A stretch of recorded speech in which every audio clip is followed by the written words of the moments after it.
Welcome to the Ultrahuman experience. This session is free for you for the complete experience. Please download the Ultrahuman app. Hi. Welcome to Bedtime Stories. I'm Sarah. Bedtime is the most wonderful part of the day. It's my time to lie down and relax, letting my imagination run free. In tonight's story, we travel to the Great White North, otherwise known as Canada, where we spend an unusual but very, very special Christmas with Liz, a student from Australia, and her roommates, as they rediscover the true spirit of Christmas. So get cozy and relax. Tuck yourself into bed, and let's begin tonight's story. Ever since I was a little girl, Christmas has been my favorite time of the year. From the moment the first of our neighbors started decorating their houses with festive lights, a little spark of excitement would ignite within me. Nothing else compared to spending time with all my family, some of whom would travel interstate. Others would come from overseas for a joyous reunion at Christmas. It was always the happiest time of the year, filled with smiles, hugs, laughter, and the most scrumptious foods. This year, however, things are different, and I find that I'm lacking my usual Christmas spirit. After moving to Canada to attend university, I'm now faced with my very first holiday season away from home, away from my family and friends. While I tell myself that there will be video calls and presents in the mail to ease the homesickness, I know it won't be the same. And the closer it gets to Christmas, the more the thought leaves me with a sense of longing and melancholy. Once my final exams wrap for the year, I suddenly find myself with nothing but time on my hands, which I spend pensively pondering on all the ways this year's Christmas would differ. My roommates, Audrey, Chloe, Rosa and Jessa, watching me mope around the dorm, are concerned and question me over dinner one night.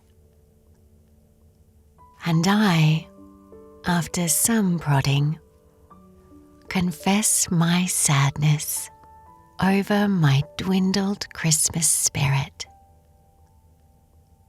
As they listen to me, they too begin sharing their own sadness. And I realize that I hadn't considered that we were all in the same boat. All 5 of us a long way from home, in a country quite different to our own, and missing our friends and family. As Audrey pours us all hot cups of tea, fragrant with cinnamon, cardamom, and star anise, she asks me what my Christmas is usually like back in Australia. Instantly, a smile spreads across my face as the memories come forward. I happily tell the girls about the summertime traditions of my family. I speak of how every Christmas Eve all of us would gather at my aunt's house,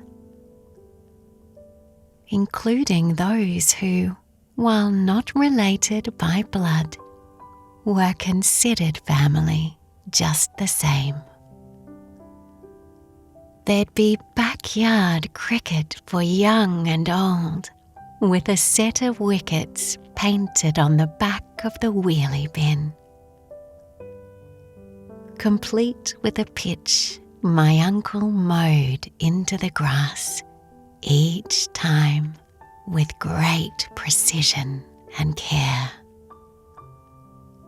Once it got too dark to play anymore, at least safely anyway, the family would line up and help themselves to the buffet of roast turkey, chicken,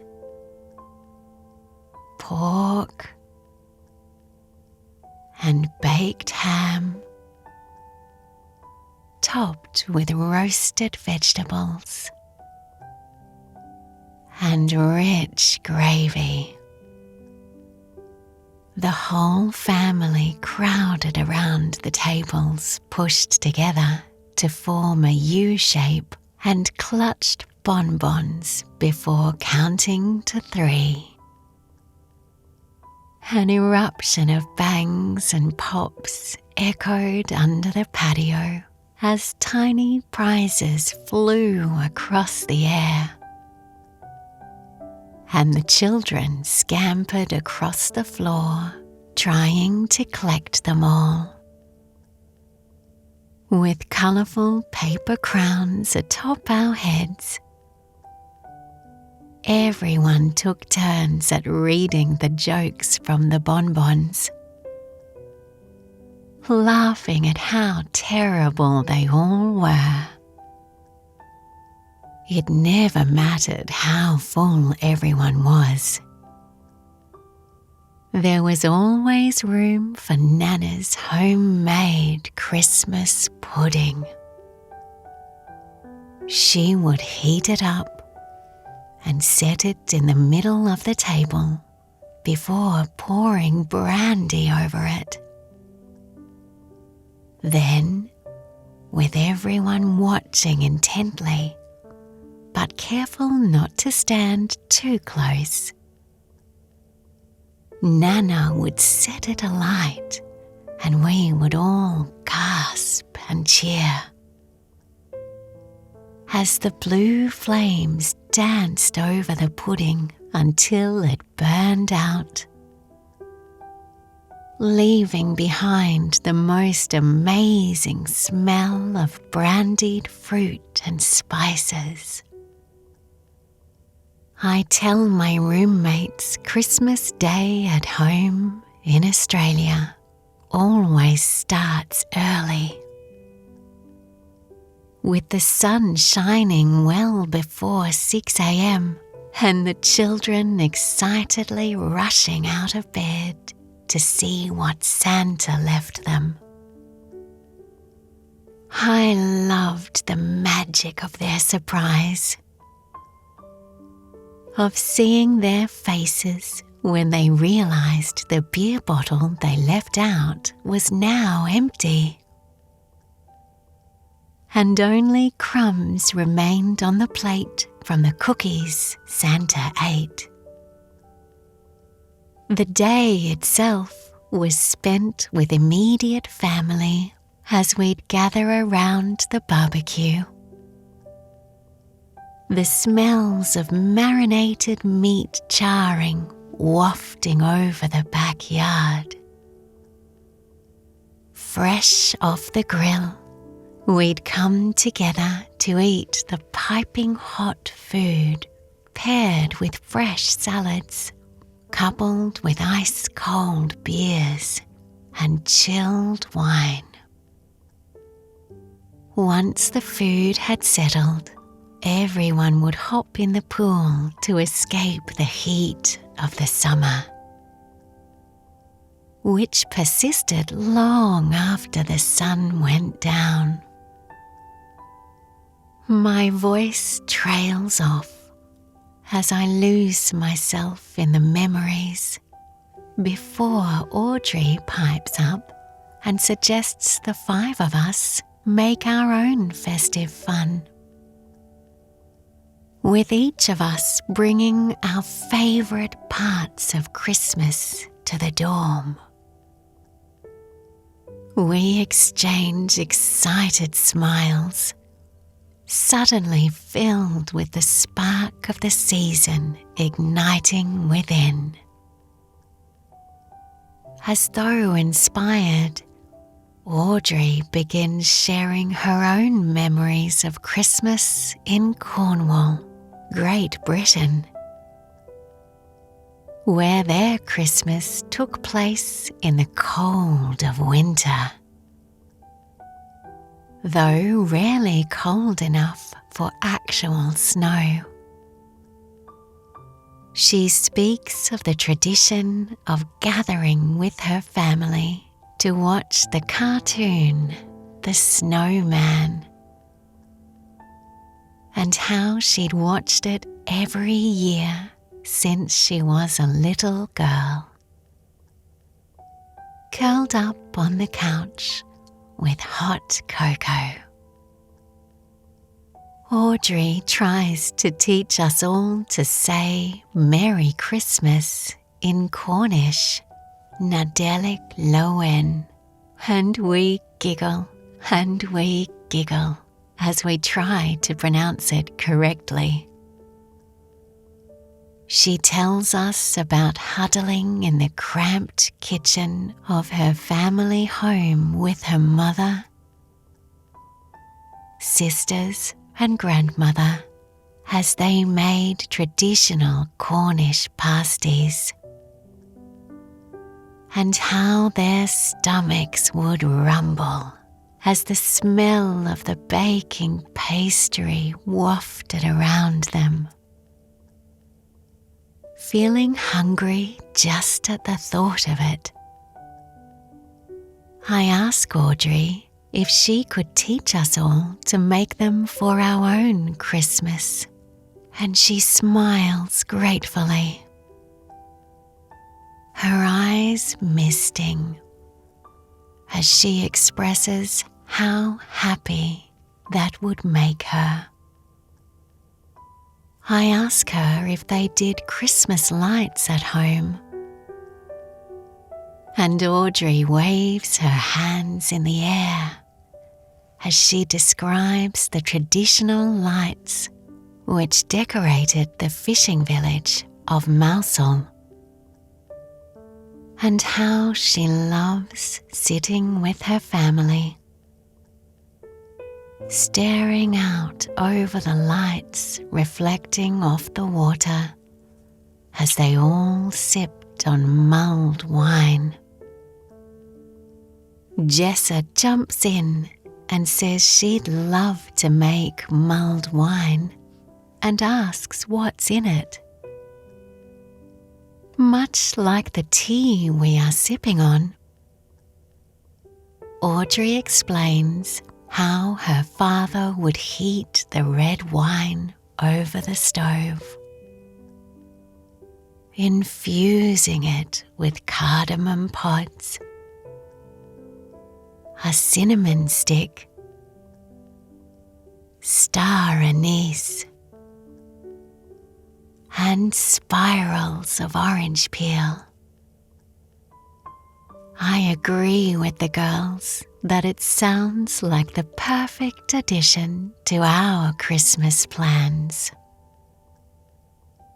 Jessa then tells us about her favourite tradition of her beloved home in a small village of San Fernando in the Philippines.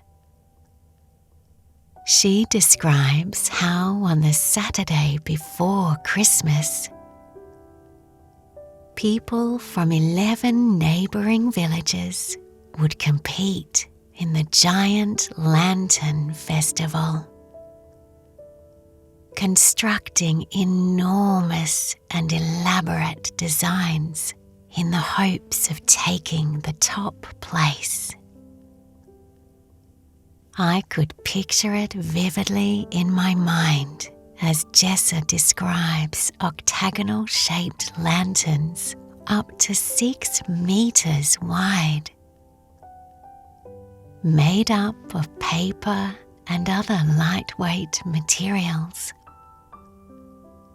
in all the colours of the rainbow, brilliant and amazing as they light up. I ask Jessa how we can include this tradition in our own Christmas this year. Jessa explains that when the festival first started, the lanterns were much smaller and made from Japanese origami paper and lit from within by candles. The idea gets us immediately excited,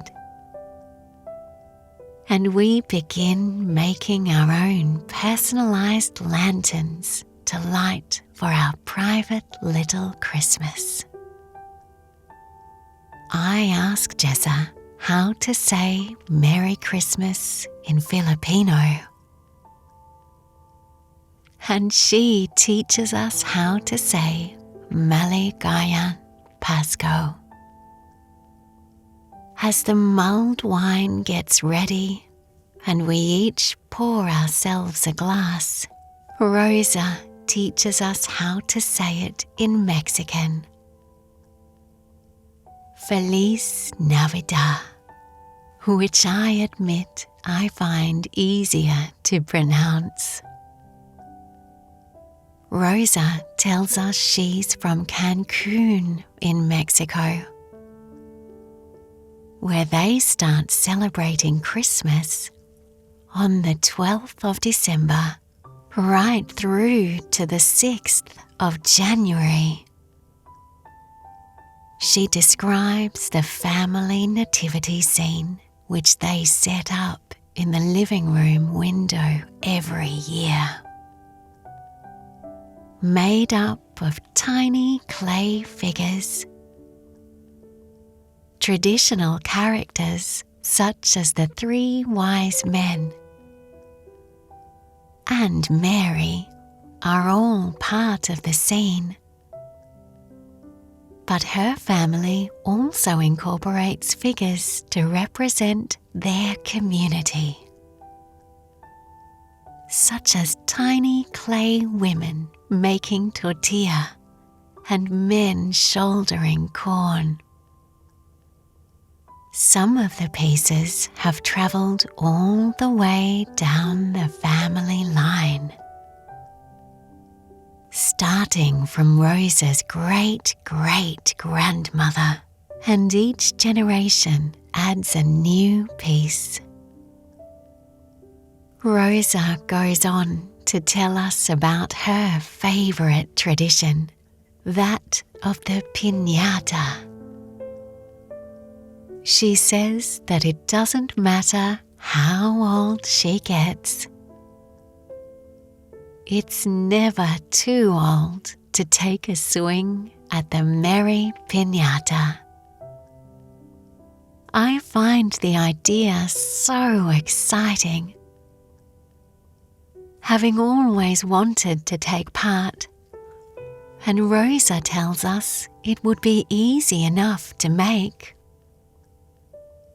We just need to create a papier-mâché shell made of newspaper and glue mixed with water, and fill it with whatever candy we want. Then paint and decorate it.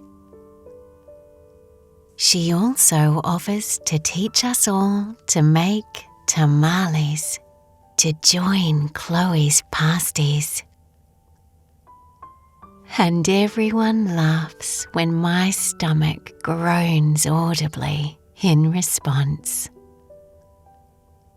While it feels good to embrace all our native traditions for this special Christmas, I realize we haven't yet incorporated any of the local Canadian traditions in our celebrations. Chloe perks up at this and admits she's always wanted to see Niagara Falls. She tells us about the 8-kilometre trail through the Niagara Parks that make up the Winter Festival of Lights. It sounds the perfect event to christen as a new tradition, and we eagerly put our heads together to plan it all out. It's early evening as Chloe steers the car towards the start of the Trail of Lights,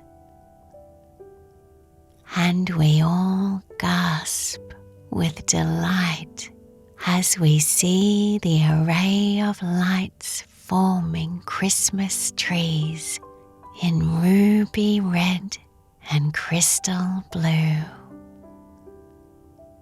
A twinkling sculpture filled with delicate white lights looks like sprays of water frozen in mid-air. Continuing along the path, we're amazed at the creativity and beauty of all the lights until Chloe pulls the car over and we climb out, rubbing our hands together against the cold despite our snow jackets. Jessa throws a thick, waterproof blanket over the bonnet of the car, and the 5 of us climb up and gaze in awe at the lit-up waters of the falls.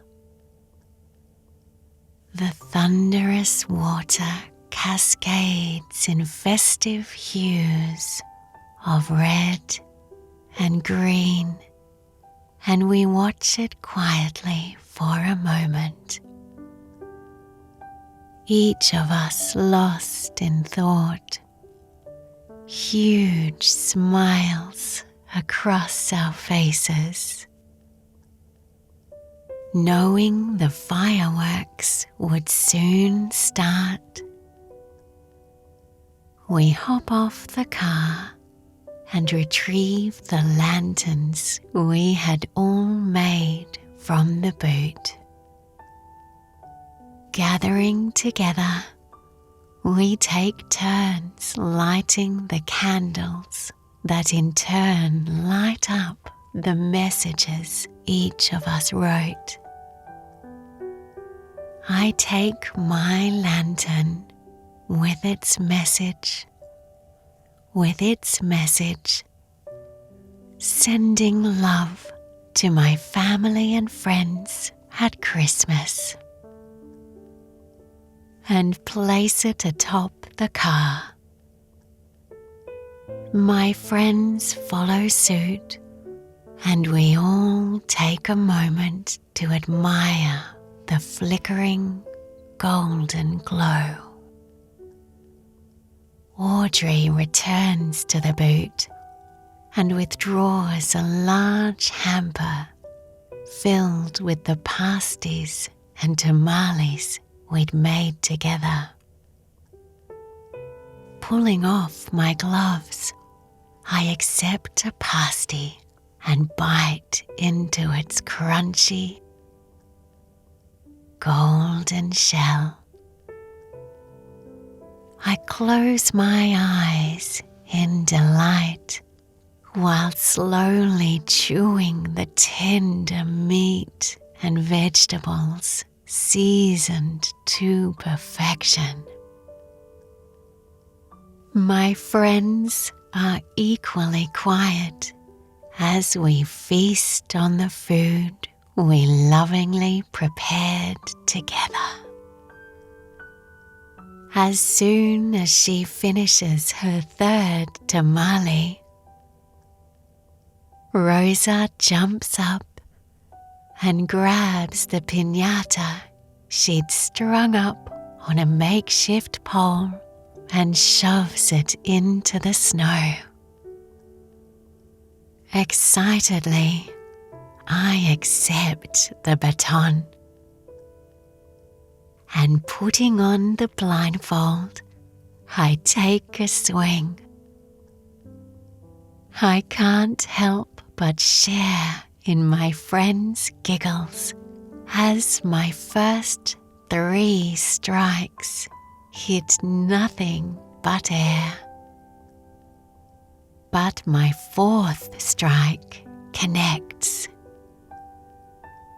Unfortunately, the blow isn't hard enough to crack the piñata open,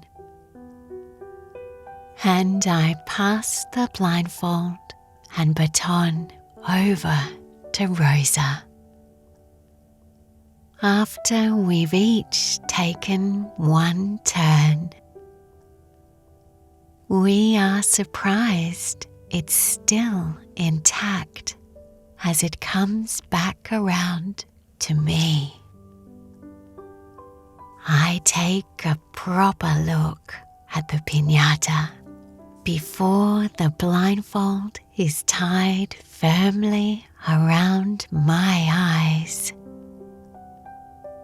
With a deep breath, I swing the baton and hear a crack as it connects with the piñata, and I hear my friends cheer. Yanking the blindfold off, I drop the baton and scoop up some of the candy. My laughter comes out in tufts of fog, and my face is flushed with the cold. Yet I feel elated and happier than I've felt in weeks. Throwing my arms around my friends, I hug them in gratitude before leading them back to the blanket in preparation of the fireworks. Audrey hands out the mugs from the hamper before opening the large flask containing sweet eggnog, which she's made for us as a surprise. As she pours the liquid into my mug, I close my eyes and breathe deeply, inhaling the delicious and festive aroma. To me, it smells just like Christmas should. huddling together, not caring about the cold. We each grip the warming mugs in our hands and look up at the sky as the first of the fireworks shoot up. We can hear the whistling noise it makes as it soars higher and higher, before erupting into a starburst of magnificent gold. And we can't help but smile in awe. One after the other, the fireworks launch, and we're so close. It feels as though the sparks are falling stars descending upon us. Nestled together with my friends, my heart feels full as I acknowledge that I've just created a new Christmas tradition with my Canadian family. It makes no difference to me that we aren't related by blood. My friends have become my family away from home, and I feel so grateful to them for sharing their favorite traditions with me. My body relaxes, surprisingly warm and cozy as we huddle together.